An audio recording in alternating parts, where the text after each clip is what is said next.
Live from our 7 Tasmania studios, your nightly news with Michael Maney begins now. Good evening everyone. The state government has released a report into Tasmanian emergency departments. The independent review includes 36 recommendations to improve the state's health system, with some calling it a bad report card for the sector. It's a health system plagued with issues. The state government releasing an independent report stating the necessary measures that are needed to address them. The government can welcome the independent review of Tasmania's emergency departments across our 4 major hospitals. With 36 separate recommendations, the extensive report is calling for urgent action. We've set the target around all of the recommendations to be implemented within the next 12 months. The recommendations outlined in the report include the implementation of a statewide operations command centre, telehealth expansion, a care-at-home model, a review hospital bed configurations and preventable healthcare. The government confident all can be achieved within the tight time frame. There needs to be a lot more done, and we're doing it. But the review neglects to address staff shortages in the sector. And that's why we've got shortages of allied health professionals, doctors and nurses, because there's no strategy for putting on more staff. With the Health Minister balancing ministerial duties, some are using the review to call for a more focused governance. We've got a part-time health minister that has to deal with, Attorney General and Justice issues as well. While the state government says this report into Tasmania's emergency departments is a step in the right direction, it's now calling for the federal government to come to the table. We expect more of the heavy lifting to be done by the federal government. They need to step up and step in. A call for help to provide adequate care for others. Lily Thompson, 7 Tasmania News. Police are investigating after a man was found dead in the Central Highlands overnight. Emergency services were called to a Hamilton property shortly after 7 p.m, where the man was pronounced dead a short time later. A crime scene was declared. Late this afternoon, he was identified as a 41-year-old from Strawn. At this stage, the death is not being treated as suspicious. The Devils have made their first big AFL signing, announcing Burnie-born Brendan Gale as the club's inaugural CEO just hours after the 244-game Tigers veteran stepped down as the Richmond CEO. Gale was being hunted by several other outfits, having led the Tigers to become the league's first 100,000-member club. Brendan's been very clear that this is an opportunity for him to give a bit back to his state, and I think that was the turning point for Brendan, who had obviously had other choices to ply his trade as one of the leading CEOs in the competition. He'll start his new role early next year. A Senate inquiry report has blasted the Australian Antarctic division, revealing cuts to scientific programs and a toxic workplace among the core issues. It's handed down a raft of recommendations calling for critical funding boost and a second ship. The Australian Antarctic Division has lost its way. That's the damning finding of a lengthy Senate inquiry into the problem-plagued scientific body. Science has been deprioritised. The number of scientists on our bases down there now are less than half what they used to be. The final report delivering an icy blast over a bewildering budget overspend totalling more than $40 million and issues stemming from the troubled icebreaker Noina. These concerns just the tip of the iceberg. The entire funding and governance model of the division needs to change. To steer the embattled division back on course, the report has handed down 16 recommendations, among them an independent review of operations and logistics, finalising a 10-year plan for science goals, and a second resupply vessel to ensure scientific capabilities aren't wasted. The most significant recommendation in this report is that the government funds increased shipping days for the Noina or for a second boat. The AAD welcoming the report, saying it highlights the excellent progress the division has made, along with positive steps forward in leadership and governance. The federal government also backing in the findings. To make sure that it can do the scientific research that is required on Antarctica. This is critical work for the country and of course for Hobart to remain the Antarctic gateway. As a crucial division looks to stay afloat. Victoria Risto, 7 Tasmania News. The Premier has given his nod of approval for the Jack Jumpers to move their heavily delayed high performance centre from Glenorchy to Kingston. But that's now casting uncertainty on the future of community courts, which were supposed to form part of the build. After failing to break ground at Wilkinson's Point for the Jack Jumpers High Performance Centre, the government's on board with a switch to one of 2 possible sites in Kingston, leaving community courts and a Glenorchy multi-sport facility out on their own. Netball, gymnastics, basketball, pickleball, you name it. And our courts are under so much pressure and we need good quality courts and we need them now. The state says both can be built independently. That is an absolute priority of our government and we'll be acting on that indeed as well. Give some concrete timelines about when those facilities are going to proceed, how they are going to be funded and get on with the job of building them. It would contribute 6 courts, but 26 are needed. Hobart Phoenix has been looking for a home for 3 decades. 2018 we had 22 junior teams, now we're at 50, so it's more than doubled in 6 years. And we're now turning away children every week that we can't fit into the club. In the Glenorchy area, there is not much to do. They've lost a pool recently, so we've got to be able to provide some services for them. The Jackies' announcement sparking a pivot from Basketball Tasmania, launching a new strategy looking for more courts in the suburbs. I think what we're very keen to see is some progress. I think we've had a long time now waiting to see some progress and there is an opportunity for us to reset. Nick Kelly, 7 Tasmania News.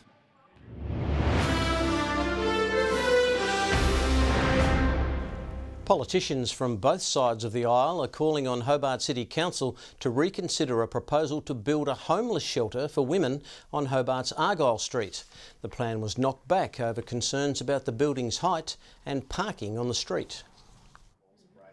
When we have so many Tasmanians who can't find somewhere affordable to live, we need to all do better. Incredibly disappointing that the Hobart City Council would knock back these incredibly important initiative to support homeless or vulnerable Tasmanian women. The 38-studio apartment was pitched in December last year. 17 public schools are set to bank hundreds of thousands of dollars for new classrooms, playgrounds and learning facilities. Our state taking more of the federal funding than any other, showing a desperate need to fund our public school system. A cash boost from Devonport to Huonville to New Norfolk. $6.5 million is coming to Tasmania, 17 public schools, all based on needs funding. Meaning those with the highest demand have skipped to the front of the line. New Norfolk High School using its $500,000 share for bathroom facility upgrades. There are students who can feel unsafe just being in those shared spaces, and so what this means is that we'll be able to provide private facilities for individual students. West Ulverston Primary, Triabunna District and Mountain Heights among other big winners. The federal cash set to take many forms, from classrooms to playgrounds and sports facilities. Tasmania has yet again got a higher proportion of funds out of the national pool than our population would indicate. What that means, of course, is that we have greater need here in Tasmania. Regional councils welcoming the money, but say facilities for young people still lack outside major city centres. We need an increase in the kind of employment that people from here could be hopeful of entering into. We need an increase in youth services out here, and we're definitely working on that as a council at the moment. We've been working with Headspace to help Tasmania's next generation thrive. Ruby Cairns, 7 Tasmania News. Well, if you're heading to the Hawks game at UTAS tomorrow, you can jump behind the wheel of a truck for first-hand views of its blind spots and how hard it can be for drivers to see pedestrians and cyclists. Hawthorn teaming up with cycling legend Richie Port for the demonstration as part of Road Safety Week. Definitely, I can see why bike riders feel a little bit unsafe around trucks. It's good to put yourself in the front seat of a truck like that and see that, you know, the difficulties that are faced by professional drivers as well. Vulnerable road users, including pedestrians, cyclists and motorcyclists, make up roughly half of Tasmania's road toll. Meanwhile, high detection cameras are the latest weapon being rolled out by Tasmania Police in an attempt to curb the number of distracted drivers causing accidents. The RACT is backing the plan. Already we've seen a 1 km/h reduction in speeds across the whole of the Tasmanian road network. Distraction and inattention account for about 1 in 4 of fatal and serious injury crashes on our road. As National Road Safety Week wraps up, drivers are urged to take extra care behind the wheel, with around 300 seriously injured or killed each year. For 2 centuries, Tasmania's Supreme Court has presided over our state's biggest legal arguments and decided the fates of our worst criminals. Tonight, Australia's oldest court is looking back on some of its most colourful history. A lot may have changed since 1824, but a dedication to law and order has stayed the same. Pristinely preserved a register of the first criminal prosecuted in Australia's oldest Supreme Court. This important institution has played a pivotal role in shaping the Tasmania that we know today. Legal luminaries gathering for a very special birthday, a ceremonial sitting taking place this morning to mark the milestone. Over 2 centuries, this court has grown and developed in parallel with the growth and development of the Tasmanian population and modern Tasmanian society. With record keeping done by hand, a collection of original and iconic Supreme Court documents has been left behind. On display for the public, history buffs today feasting their eyes on archive pieces at the State Library. We chose things that were as early as possible, so most of the records are 1824, 1825. People have been able to have really enjoyed looking at them, and it brings the records to life for people. Today, also a chance for Justice Stephen Escort to turn the page on years of research.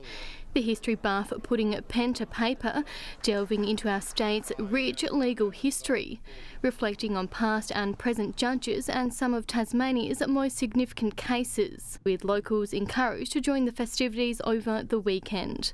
Rebecca Gaydaneris, 7 Tasmania News. Tasmanian charity Teen Challenge is fighting to keep its Launceston social enterprise open as the cost of living bites. The Hope Cafe operates alongside a costume hire and second-hand store and is turning to the community to stay afloat. Retail is struggling across the board, and for Team Challenge's cafe and thrift shop, times are tough. While the charity has been going since 2014, the Hope Cafe only opened a year ago and needs to make $700 a day to remain viable. We've always had, in this first part of the year, a little bit of a downturn anyway, which we anticipate. However, we've seen quite a marked drop in at least the first quarter. While the thrift shop usually props up the cafe, it too has taken a hit. The board tasked with running the charity is faced with some tough decisions as it monitors the situation on a daily basis. We were at critical point Thursday where the board were having to meet, and one of the decisions they were going to have to make was, what do we cut? Unless business picks up, the Hope Cafe could be forced to close. A dozen teenagers the program supports would also be affected. Luca Hodge is just 15 and being helped by the charity, working 2 days a week in the cafe. The job has given him confidence. I've only been here, I think a month or so. It's been really good so far, learning a lot of new skills. Meg Carswell started work in the cafe before moving into the thrift shop. I've been working here just over a year now. They have been so amazing. I mean, it's just been felt so supportive. So yeah, if it were to close, it'd be really disappointing. The charity has set up a GoFundMe page, holding on to hope. Melinda Ogden, 7 Tasmania News.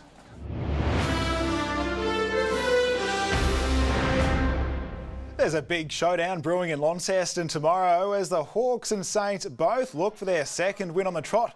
Hawthorn defender Josh Weddle's hoping last week's blistering return to form isn't a one-off. And although they have a good track record at UTAS, the Hawks will be without captain James Sicily, ruled out today after copping a dislocated shoulder last weekend.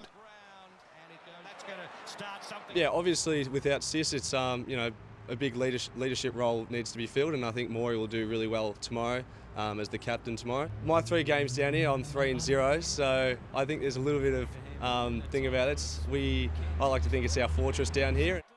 After their huge win over Sydney last week, the Devils Talent League boys play the curtain raiser against Dandenong.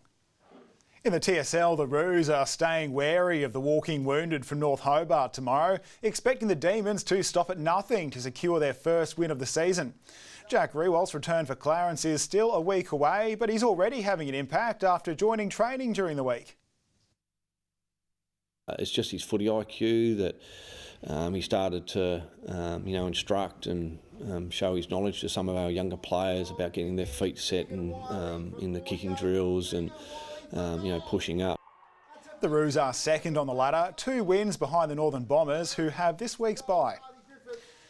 And it's been a tough start to the season for Taroona in the Women's Super League, still hunting for their first win in a battle of the bottom 2 when they take on Riverside this weekend. The good news is they get 3 players back who've been sitting out due to concussion protocols. In the men's, if Glenorchy are to keep South Hobart from taking their spot atop the ladder, they'll need to stave off the in-form Devonport Strikers, who are coming off a draw with Kinborough.